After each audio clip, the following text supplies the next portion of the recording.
27º domingo del tiempo ordinario. Lectura del Santo Evangelio según San Mateo. En aquel tiempo dijo Jesús a los sumos sacerdotes y a los ancianos del pueblo: Escuchad otra parábola. Había un propietario que plantó una viña, la rodeó con una cerca, cavó en ella un lagar, construyó una torre, la arrendó a unos labradores y se marchó lejos. Llegado el tiempo de los frutos, envió sus criados a los labradores para percibir los frutos que le correspondían. Pero los labradores, agarrando a los criados, apalearon a uno, mataron a otro y a otro lo apedrearon. Envió de nuevo otros criados, más que la primera vez. Hicieron con ellos lo mismo. Por último, les mandó a su hijo diciéndose: tendrán respeto a mi hijo. Pero los labradores al ver al hijo se dijeron: este es el heredero, venid, lo matamos y nos quedamos con su herencia. Y agarrándolo lo sacaron fuera de la viña y lo mataron. Cuando vuelva el dueño de la viña, ¿qué hará con aquellos labradores? Le contestan: hará morir de mala muerte a esos malvados y arrendará la viña a otros labradores que le entreguen los frutos a su tiempo. Y Jesús les dice: ¿no habéis leído nunca en la Escritura: la piedra que desecharon los arquitectos es ahora la piedra angular? Es el Señor quien lo ha hecho. Ha sido un milagro patente. Por eso os digo que se os quitará a vosotros el reino de Dios y se dará a un pueblo que produzca sus frutos. Palabra del Señor. Vemos que si lo recordarán, durante tres domingos seguidos, el Señor presenta muchas otras parábolas que manifiestan el rechazo del Mesías por parte del pueblo judío y también las consecuencias de este rechazo. También vemos que ahora está usando la figura de la vid o de la viña. La viña es Israel, pero también el reino de Dios en la tierra. Y por transposición admisible es también la Eucaristía, el reino eucarístico. En el Evangelio de hoy, Jesucristo habla del rechazo de los profetas y del rechazo y muerte del Hijo. Justamente Él ha de morir fuera de la viña, fuera del recinto de los muros de Jerusalén.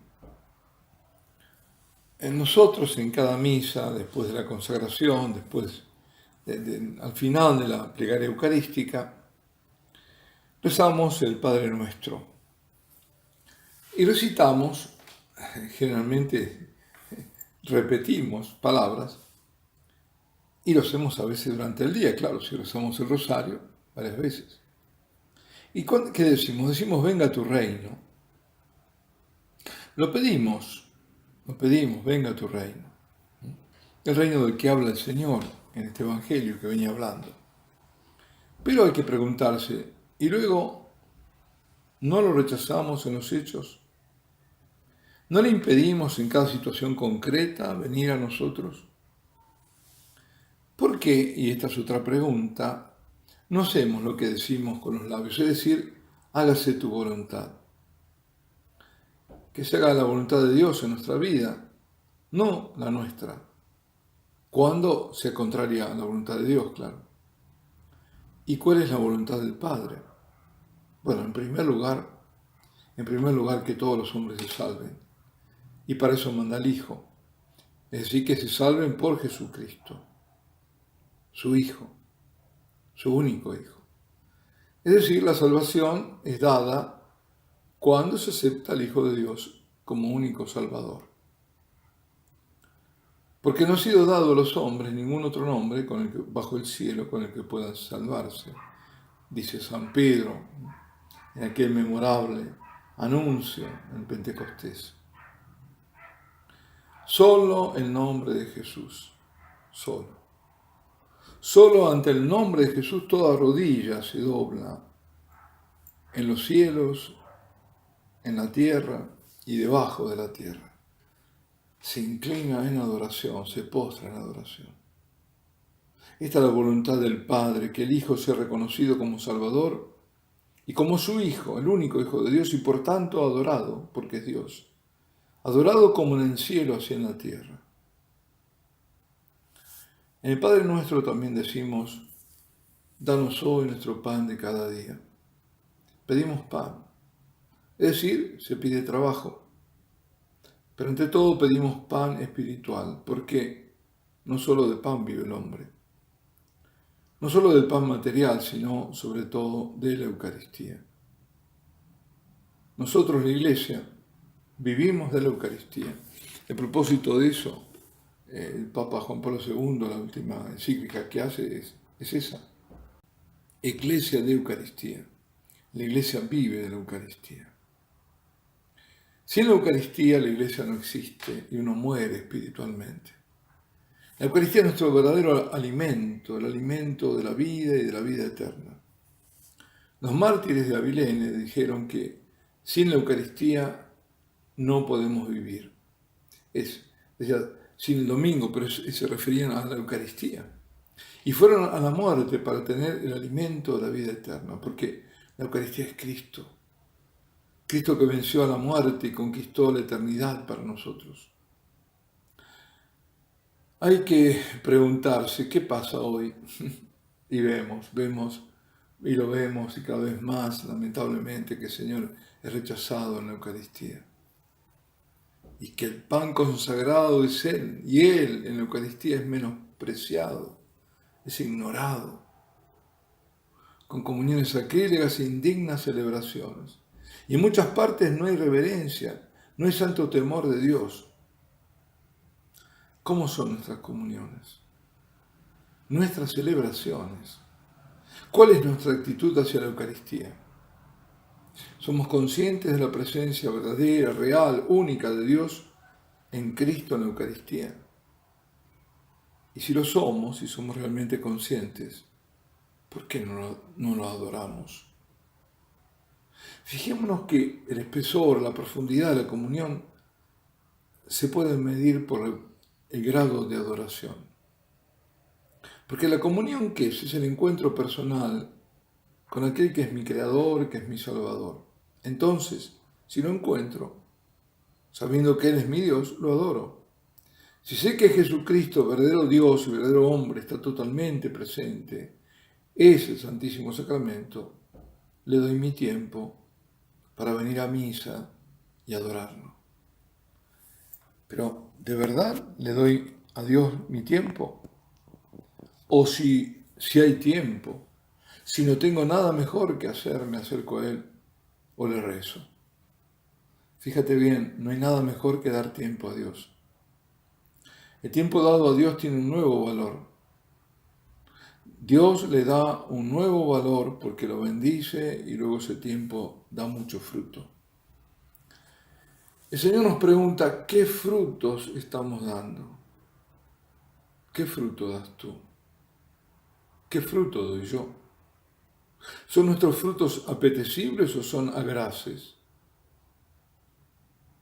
De cómo vivimos nuestra fe eucarística depende de los frutos que hemos de dar.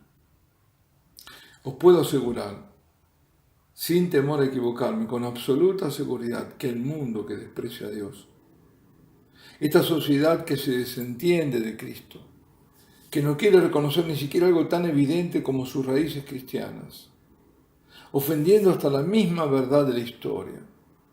Este mundo que legisla en contra de Dios, y mucho peor aún, esa parte que se dice iglesia, pero que no lo es, que maltrata la Eucaristía, solo ha de dar frutos amargos, muy amargos, y ya lo veremos.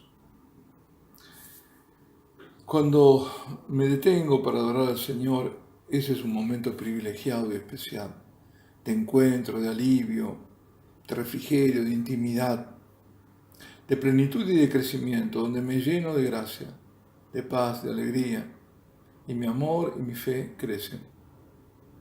La adoración es una respuesta a Dios en el Hijo Salvador, que es Dios. La adoración prolonga e intensifica el misterio celebrado y también lo prepara, lo anticipa. La adoración anticipa la comunión.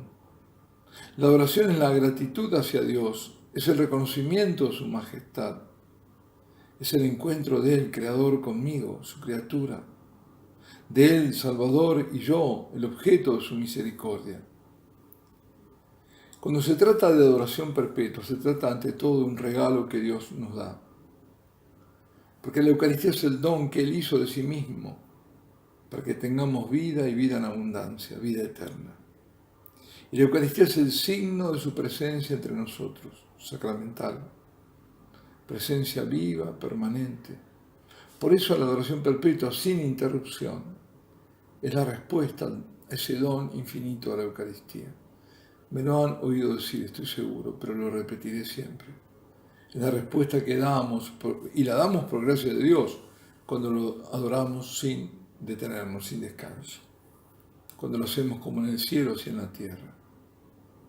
Es la respuesta a Jesús que nos ama con amor eterno y que permanece con nosotros. Es nuestra respuesta constante en el tiempo de fe y de amor al Dios eterno. Y la adoración, queridos hermanos, nos hace misioneros. Nos da la fuerza, el impulso, nos da el amor, nos da la paz, la luz para llevar a los demás. El fruto de la adoración comienza a ser la adoración misma. Adorar se aprende adorando. Como amar se aprende adorando. Cuando estamos ante el Señor. Y Él es quien hace fructífera nuestra vida. Adoramos a Dios y Él nos cambia, nos hace mejores, más bellos, más buenos. Nos transforma, convierte nuestro corazón a Él. Al adorar cambiamos, se producen en nuestra vida grandes cambios. Nuestro día se vive de otra manera. Empezamos a amar de otra manera, a perdonar, y todo lo que hacemos empieza a tener color, tener sabor. Y te invito a adorar y adorar durante la noche, a imitar a Jesús, que tenía un diálogo permanente con el Padre y que pasaba noches enteras en adoración. Si Él lo hacía, ¿cuántos más nosotros? Él nos indica el camino porque Él es el camino. Y la noche debe ser el encuentro sereno con Dios, con la llamada a su intimidad. No tengamos miedo. No tengamos miedo a acercarnos, a decirle que sí. A toda hora, por supuesto, no solo a la noche, a toda hora. ¿Cuántos entonces frutos vamos a poder, o más que nosotros, el Señor recoger? Alabado sea Jesucristo en el Santísimo Sacramento del altar.